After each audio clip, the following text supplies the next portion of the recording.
বাংলাদেশের 20 জন ধনীর মধ্যে 11 জন ধনী আমাদের নোয়াখালী, সবই আছে সব নোয়াখালী ধনী।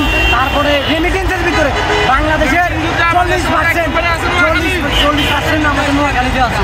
ব্যবসায়ী শিল্পপতি কোন দিক দিয়েছে কি নাই নোয়াখালীতে আমাদের দেখে। তাহলে হাসনাত আব্দুল্লাহ আসিফদের সাথে পারতেছিল না কেমন? তারা এটাই বলছি, জনতান্ত্রিক স্থায়ী নয়। আমরা 84 আন্দোলন দেখি নাই, 24 আন্দোলন করছি, 25 ইতিহাস করে দিয়ে যাবো ইনশাআল্লাহ। নোয়াখালীর আপ্যায়ন দেখছে, আন্দোলনও দেখে দিবেন রাজপথে।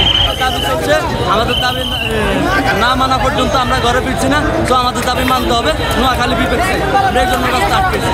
মানুষের অনেক ভোগান্তি হচ্ছে। মানুষের ভোগান্তি হচ্ছে বলতে ভাই, আমরা তো এখনো আমরা কুমিল্লার মতো এখনো আমরা কোনো অ্যাম্বুলেন্সে হামলা করি না, কোনো গাড়ির উপরে হামলা করি না। আমরা শান্তিভাবে আমাদের বিবেকের দাবিতে একটু আগে মারামারি করেছিলেন। একটু আগে মারামারি, আসলে মারামারি বলতে মারামারি না, বাস ড্রাইভারের ঘুরে যাওয়ার জন্য। আর আমাদের ভাইরা বলছে যে যা হবে না, এই জন্য আর কি একটু কথা তর্কাতর্কি হয়েছে, মারামারি হয় না এখানে। নোয়াখালী বিভাগের দাবিতে আজকে ঢাকা শহর শাহবাগে আন্দোলনে আসলে নোয়াখালী বিভাগের দাবি চাই। আমাদের দাবি একটাই, নোয়াখালী বিভাগ দাবি চাই। কেন নোয়াখালী আসলে বিভাগ কেন চাচ্ছেন? নোয়াখালীর কোনটা নোয়াখালীর সব আছে, এই জন্য আমরা নোয়াখালীতে বিভাগের দাবি চাই। আমাদের দাবি একটা, নোয়াখালীতে কি আছে? নোয়াখালীতে মানুষের টাকা আছে, পয়সা আছে, সব আছে, সব আছে।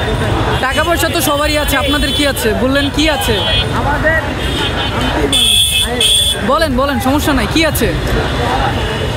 সবটা কি? আব্দুল্লাহ জিজ্ঞেস করে। নোয়াখালী বিভাগ হলে আমাদের এলাকার উন্নতি হবে, দেশের উন্নতি হবে। তাই এছাড়া অন্যটারে বিভাগ দিলে হবে না?